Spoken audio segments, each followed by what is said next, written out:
Hi, I'm Jay Hart, your co-host on the Mystic Podcast Cruise, where we explore cosmic truths, consciousness, and awakening. And I'm Zara Moon. We're your guides through mystical realms, divine insight, and spiritual evolution. Welcome aboard. Let's cruise into the unknown. Today, we're diving deep into the work of someone really fascinating, Gregg Braden. Oh, absolutely. He's got this really interesting background, started in hard science, aerospace, computer systems. Right, and then completely pivoted. Started exploring ancient wisdom, indigenous knowledge, trying to bridge those worlds. Exactly. And one of the core ideas we want to unpack today is his concept of prayer. Is there perhaps a lost way of praying? Beyond just like asking for help or intervention. Yeah. A way to communicate with what he calls the divine matrix, or maybe what physics touches on with the Higgs field, that actually lets us be part of the solution, part of, well, shaping reality itself. That's a big question. So not just sending out a request and hoping for the best. Precisely. It's more about active participation. And to really get a handle on this, he often shares this powerful story from his own life back in the early 90s. Okay, let's get into that. He was living in northern New Mexico, right? High desert country. Yes, and it wasn't just any time. They were in the grip of a really, really severe drought. How bad are we talking? We're talking over 5 years long. Yeah. Devastating. Braden mentions that even the native elders, people with generations of knowledge of that land, said they'd never seen anything like it. Wow. 5 years, that would impact everything. Totally. Cattle, crops, farms. The whole way of life was threatened. Just a really difficult, desperate time for the region. And amidst all this, he has this encounter, is that right? With a Native American friend? Yes, a friend he calls David. David invited him one morning to visit this ancient stone circle, Okay. a place his ancestors had used for prayer for, well, longer than anyone could remember. David described it as a spot where the skin between the worlds is very thin. A powerful place. A thin place, right. Yeah. So they went there to pray for rain, presumably. That was the idea. But Braden, coming from a more Western mindset, probably expected some kind of ceremony, chanting, maybe drumming, Yeah. something overt. Yeah, makes sense. Especially if the stakes so high. But what happened was quite different. David just sat down, barefoot, inside the circle. Sad. Yeah. Took a quiet moment, acknowledged the ancestors, the directions. Then he put his hands together, sort of a prayer, a mudra over his heart, closed his eyes for just a few moments. And then he opened his eyes, said he was hungry, and suggested they go get breakfast. wait, that's it? No big appeal? No? Nothing. Braden must have been confused. He was. He asked David, I thought we came here to pray for rain. And what did David say? This seems like the crucial part. It really is. David told him, no. If I prayed for rain, rain could never happen. Okay, hold on. Why? That sounds counterintuitive. Because, David explained, praying for something implies it's missing. Yeah. It acknowledges the lack of rain. It basically sends a signal to the universe or the field, reinforcing the reality of the drought. Ah, I see. So you're affirming the problem by asking for the solution in that way. Exactly. So if he wasn't praying for rain, what was he doing in those few quiet moments? Yeah, what was the actual process? He said he was feeling it. He was generating the feeling of what rain would be like in his village, the sensation of it. Feeling it. Like the smell of rain hitting the dry earth, that distinct smell. Oh, yeah, definitely. And the feeling of walking through tall corn, the stalks wet and heavy with rain brushing against him. He was immersing himself in the experience of rain. And crucially, He was giving thanks for the rain that had already happened in his inner world. He wasn't asking. He was experiencing it as real right then and there. okay, wow. So this communication with the field, as Braden calls it, it's not about words, it's about the feeling. That's the core insight. Feeling is the language the matrix understands. It's the vibrational signature, the emotional resonance. David was using his inner state, this internal technology, to essentially select the possibility of rain from the quantum field of potentials and bring it into reality by feeling it as already done. So this lost mode of prayer is fundamentally about starting from the outcome, feeling the prayer already answered. Spot on. We usually think, okay, I have a problem, I need to work towards this solution. Like, say, you scrape your knee, you expect it to heal over time. Right, that's the normal process. But this approach flips it. It's like feeling the knee as already healed, completely whole right now.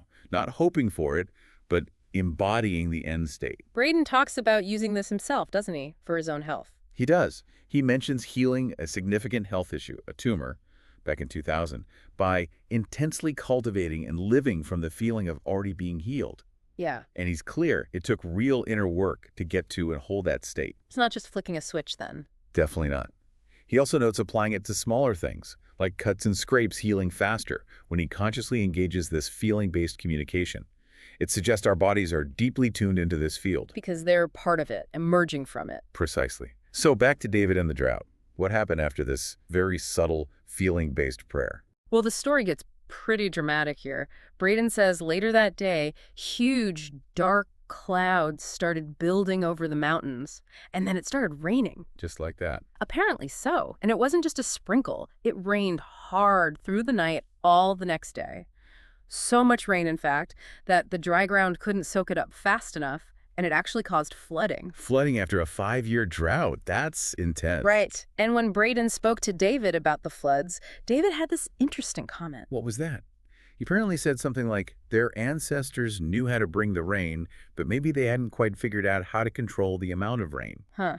Acknowledging both the power and maybe the limits of their understanding. Exactly. Now, Braden is always careful to say, scientifically, you can't prove a direct cause and effect here. Sure, correlation isn't causation. There was a weather system involved. Yes. The Weather Service reported a low-pressure system moving in. But the timing, the sheer intensity after such a long, unbroken drought, right after David's prayer, it's a remarkable correlation at the very least. It definitely makes you think, and it perfectly illustrates that indigenous approach David used, engaging the senses, feeling the reality, not just asking.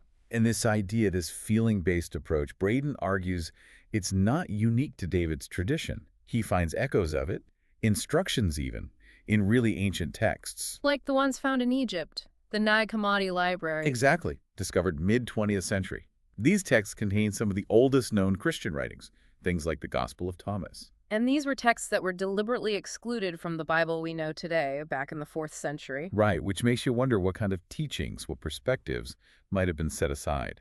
And the Gospel of Thomas is key here. Braden points to it specifically. It's attributed to Thomas, supposedly a scribe who recorded Jesus' direct teachings. And within it, he believes, are the instructions for this, let's call it, fifth mode of prayer, the feeling-based one. This is where translation becomes super important, I imagine. Hugely important. He focuses on a really well-known verse, John 16.23 in the King James Bible, the classic ask and ye shall receive. Everyone knows that one. Right.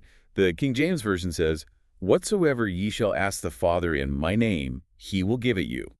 Ask and ye shall receive, that your joy may be full. Sounds straightforward enough. Ask, get. Well, Braden talks about his own frustration with that interpretation over the years. Because, let's be honest, how often does it feel like we ask and don't receive, or not in the way we expected? Yeah, that can lead to a lot of doubt, can't it? Thinking you're doing it wrong, or you're not worthy, or it just doesn't work. Exactly. But Braden points to the work of Neil Douglas Klotz, who retranslated parts of these texts directly from the original Aramaic, the language Jesus likely spoke. Okay, so going back to the source language, what did Douglas Klotz find for that verse in, say, the Gospel of Thomas version? It starts similarly, but the nuance is everything. The retranslation goes, all things that you ask straightly directly from inside my name you'll be given. Okay, still sounds a bit familiar? Right, but then it continues. Ask without hidden motive, and be surrounded by your answer. Be enveloped by what you desire, that your gladness be full. Whoa, okay.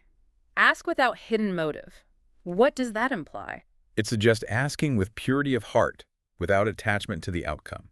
Kind of like Buddhist ideas of non-attachment, no desperation, no demanding. Just a clear, clean intention. Yeah.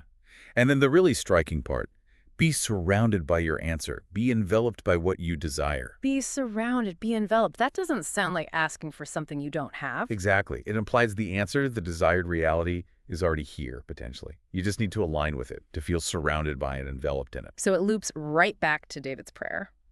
Feeling the rain, feeling the healed body, feeling the abundance or the perfect relationship as if it's already your reality. Precisely. Using all your senses and your imagination. What does it smell like, feel like, sound like? What is the emotion of having that prayer already answered? That feeling, that embodied experience is the communication. That's the language the matrix, the field, understands. That's the essence of it.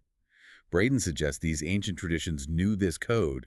this way to directly interact with the field of possibility to, well, co-create our reality, It shifts the whole paradigm from being a passive bystander waiting for divine intervention. to being an active participant, using our inner technology of feeling to shape our experience. It's incredibly empowering when you think about it. Truly. Well, this has been an amazing exploration of just one facet of Gregg Braden's work, this lost mode of prayer. And it connects directly to what we want to explore next time. How our relationship with this underlying field, this matrix, might actually be the key to understanding and maybe even navigating the big crises we're facing globally right now. That sounds essential. Thank you for joining us on this deep dive into consciousness and potential. And hey, if you're enjoying this journey, please do like this video and subscribe to our channel. We're aiming for our first 1,000 subscribers, and honestly, your support really does mean the world to us. And one final thought to leave you with, building on these ideas. What reality are you currently feeling into existence?